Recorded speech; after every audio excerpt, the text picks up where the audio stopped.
community. I decided to end this series with somewhat of a controversial bang. I am going to put out a disclaimer here that this video is unlikely to change any opinions whatsoever, but I did want to give you a sound sample taste of what the goods sound like. And you know, as you could tell from the intro, what am I covering? I am covering the Electric Recording Company. One of the most controversial labels out there that, yes, it is audiophile, but not everybody has heard these records, and so I thought I'd let everyone kind of formulate their own opinion of what it sounds like. Now, the Electric Recording Company was founded by Pete Hutchinson, who makes faithful replicas of classical, jazz, and rock recordings using this all-tube lyric mastering console and Audiophile cutting system. There is no other system like this in the world, and I will tell you, your mastering chain will ultimately affect your end sound. My chain, of course, is going to color it in a unique way. Everyone's chain is going to change the way the final product sounds when it comes out of your speakers. Now, the product itself is on the high end. I will not deny that, and a lot of people would not fork over the money for it because these go for about 300 pounds a piece. And they're pressed in very, very small quantities, usually around 300 or so, and you really need to be on it if you want one of these. The packaging, they all come in this PVC outer jacket, and plus you get this nice obi, you get a replica of the original inner sleeve, you get a Nagaoka polyline sleeve, and you get a certificate of authenticity. They're packaged really well for the UK. I am not a fan of the UK's packaging at all when it comes to shipping records, but they really do an outstanding job. The jackets are a faithful replica of what was out there in the 50s and 60s, and that's one of the goals that Pete had set out. Now, how does it sound? Well, an all-tube mastering chain is going to sound very different from a modern solid-state chain. And I thought it would be fun to take several records and let you listen and formulate your own opinion. Is it worth it or is it not? I am curious.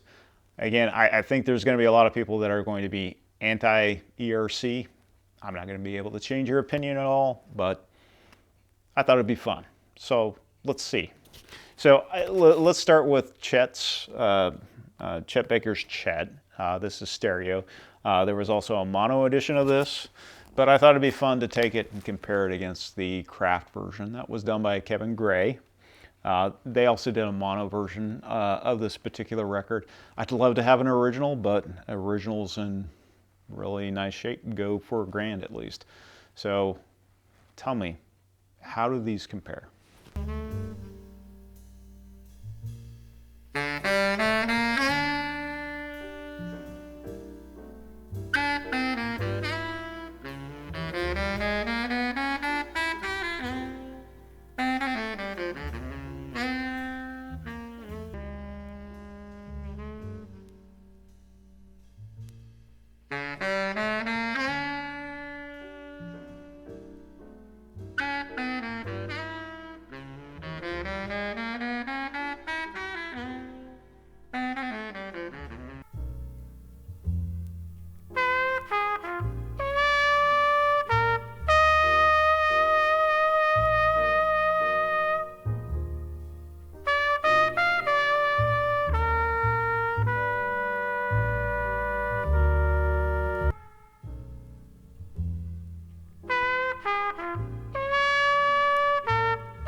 One of the second records that I ever purchased from ERC was this one. This is a Beethoven Violin Concerto by David Oistrakh. Originals of this guy go for $1,000. This is considered one of the best performances of this particular violin concerto. So when I saw it, I had to get it, and I thought it'd be fun to compare it to a modern reissue, and this is done by Testament Records on 180 gram vinyl. Now, if I do have one complaint against ERC, it is the fact that they use Record Industry as their plant of choice for pressing their records.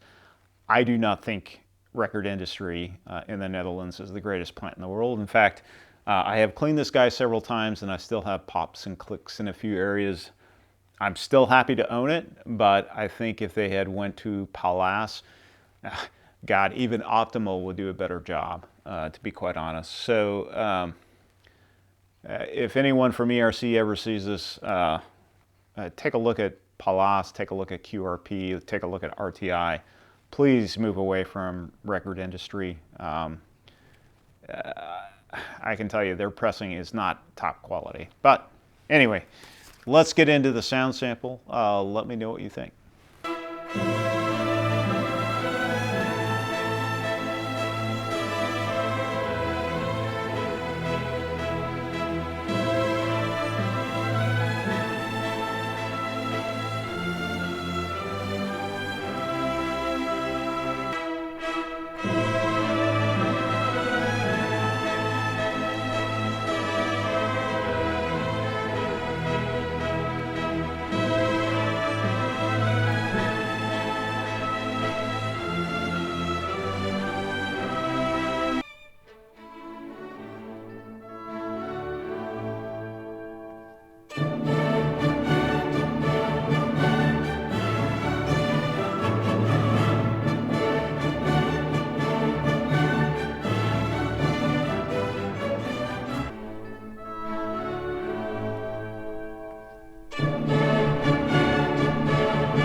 I'm going to give you a double dose of John Coltrane.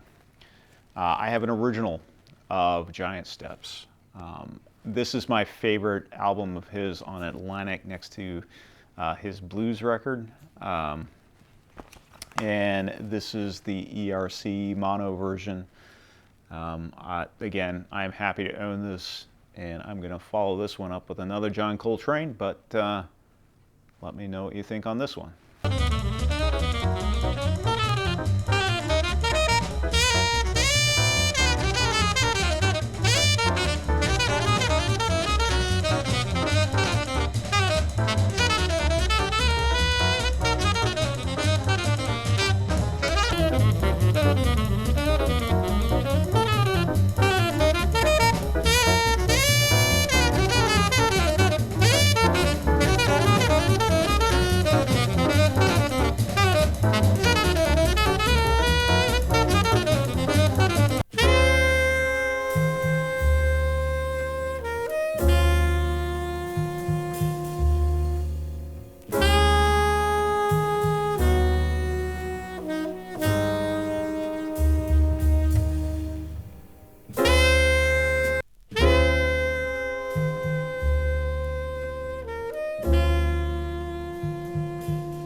All right, another mono.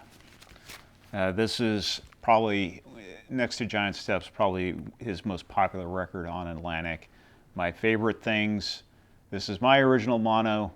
How does it compare against the ERC version? And for fun, I thought I would throw in the 60th anniversary cut by Kevin Gray. And Kevin Gray's mastering is just fantastic, but you know, how do these compare against the original mono cut? Let's see.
So, did I change your opinion at all? Probably not, but I thought it would be fun to let you guys experience what these sound like. I do want to conclude with a rock record, and this comes from my friend Dan, who was willing to sell me his copy. When this was announced, I was on it like the minute it was announced, and I didn't even make it through. I mean, but Dan sold me his copy. He is a huge White Stripes fan. This is what got me into them back in 2001. This is my favorite record of theirs. And I have 2014 cut by Wes Garland, and I picked this up as when I started getting into vinyl. It was one of those ones that I had to have. My friend Dan said, hey, you know, I prefer the Wes Garland cut, and I'm willing to part with the ERC version. So I'm like, I'd like to give it a sample. So he sold it to me. And I will say that these two records do not sound the same. They sound very different. Again, different mastering chain. Now, I'm going to leave it here. I'm going to let this play out, and you let me know. What do you think of ERC? Shoot me a comment down below. And thank you for supporting me in this series. I do appreciate it.